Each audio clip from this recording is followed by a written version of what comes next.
Hello comrades, Kami-san Bro here today with Project Highrise. This game actually just came out today, and so far is a pretty interesting little experience. Yes, it is. This is actually my first building, my first skyscraper. That's right. If we take a look around at all the things around us, you can quite clearly tell that there are other buildings and whatnot, and that this is going to be quite a pretty decent sized one. That's right. So anyway, let's actually get to the meat of the game. So the purpose of this game is to basically build as big of a tower as you can possibly get without running out of money. Yeah, that's right. So as you can see here, I'm making $610 a day, and I currently have about $1,476. Now, that probably sounds like an incredibly minuscule amount of money if I'm trying to build a skyscraper, and to a degree you would be correct, my dear friend, but surprisingly enough, you know, the money stuff in this game is, yeah, it's scaled down, because, I mean, who wants to be dealing in millions and billions of dollars, right? Right, totally makes sense. Anyway, let's press play. So, as you can see here, the tenants are coming in to go to work. That's right. Each one of these floors has a variety of different building types in it. These buildings here are office rentals. Yeah, so we're clicking on them, and it shows you all sorts of things, the details up here. It shows you the tenant's satisfaction, shows you the quality of the unit, and we're definitely going to have to renovate that because it's all messed up and whatnot, and so on. We have staircases, which are these, quite obviously, to allow people to get to the higher floors. You've got restaurant and cafe tenants as well, and you have electrical closets and whatnot that actually wire all the floors together. And then you've got your actual, like, your water meter pumps, basically, your electrical transformers, and your phone switchboards. That's right. Now, you build all these various things using the menu down here. For example, if we want to add more floors, or more pieces anyway, we're going to say, alright, well, I'm going to add on to this floor right here. Yeah, we're going to extend that just a little bit. We're going to add 2 of those. What's going to happen is our in-house constructor women, these red little ladies right here, they're going to go and they're going to do work, get this stuff prepared and ready to actually be used as an available office space. Yeah, so while they're doing that, we're going to take a look at something else in this game, which is wiring. That's right. You've got electrical lines, as you can see here. You've got your wiring closet, but you still have to actually lay down some wire, which costs money, as you see there. This particular room right here does not have a phone cable, so what we're actually going to do is we're going to bring in the phone lines to connect it to the rest of the phone switchboards, so that this room now has phones.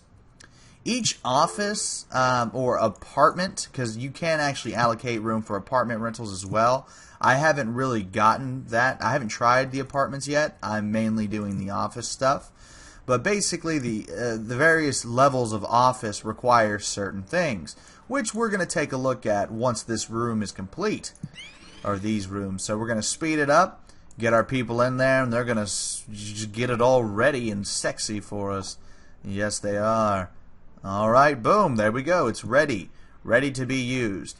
So each rental space, each office, requires a certain amount of space. This is a small office, so it's only going to take 4 tiles, basically. 4 little tiny rooms there. So we're going to click. And now that it's been built, we're going to click here, and we're going to see who wants to take the space. So if we look at insurance offices, all they expect are copy services and an electrical line. If we look at accounting, they're going to expect an electrical line and courier services and copy services. If we look at legal offices, they're going to expect all those things and a phone line. And if we look at creative offices, they're going to want all those things as well. But they also have a prestige amount that you need to have for them to actually want to put something there. But they also expect an office supply store. So that's something to keep in mind as well. So, pretty simple stuff. And as basically the different tiers go up, it becomes more, they pay more and more. So we're actually going to go in this particular case, and we're going to get H. Solomon Investigations, and we're going to move them in there. As you see, I have a floor down here that I haven't actually done anything with yet. I'm getting around to it. Simple stuff, simple stuff. We've also got, like I said, restaurants, as I mentioned before. They operate in the same fashion. You just put them down, you click, and you've got two. You've got food court restaurants, and you got cafes. We're going to build a cafe. Are we going to build a cafe? Yeah, we'll build O Coffee because it doesn't require me to have a water pipe hookup. I'm still working on the water pipes. I haven't actually done that yet. But we're going to put right there, O Coffee. Yes, so Highrise now has multiple little food courts within it. And we're also going to connect the phone lines to this room. Boom shakalaka. And we're just going to go ahead and move that down as well. And we're going to connect these two to electricity as well. So there we go.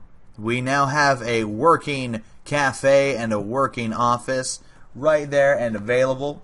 We've generated more buzz, and we've also got more influence. As you can see here, when you accumulate 10 influence, you're able to leverage your influence to improve your building in multiple ways. That line, basically here you get consultants, but you actually have to build a consultant office, and then that allows you to actually get these bonuses here where we can see, for example, with this one, the interior decorator's office, small artwork would give us a small boost to prestige. Operations would give us a new construction office, which is a larger office. I imagine it has more construction workers and whatnot. So yeah, pretty simple stuff. It's actually a really fun game. And, okay, so I'm going to cut that of that. It's a really fun game, and it's only $20 right now. If you and you can actually get it on Steam for $17.99 today if you get it now. So far, I'm having fun. I love games like this. It makes me think of what was that? Call Center Tycoon? I can't remember. Operator something. I can't remember that game, but it's so much like that game, which is a super fun game. It's like Empire TV Tycoon, which is another phenomenal game. And it follows in that same vein. I would almost say this game's a little bit easier from what I've played so far. Again, I haven't built a huge, massive office quite yet, so I could be just exaggerating a bit. But it's pretty cool so far. I like the idea that you've got a mixture of apartments and office spaces, and then you can actually build retail stores in there. There's a lot that you can do. And it's an incredibly interesting idea to actually focus on such general options rather than restricting yourself to one particular thing. Like this could have been, office building tycoon, and you could have literally just built office buildings, and that would have been the entire focus of the game. But this one, I find it far more interesting for you to be like the landlord in a sense, and you just sit here and rent out space to people in your giant ass skyscraper. So that's really cool, and I really like that concept. That's pretty fun, Anyway, this has been Commissar Bro. Thanks so much for watching, guys. If you're interested in this game, it is currently available on Steam for $17.99, but also in a few days it will be $19.99. So if you want to grab a copy, go ahead and grab it now. It's definitely a fun one, and I've been playing for probably about an hour and a half, almost 2 hours now, and just kind of sitting here fiddling around and finicking with all the different things that's in the game. And so far, it seems like it's a pretty damn good purchase. But anyway, this has been CB, and I'll see you next time.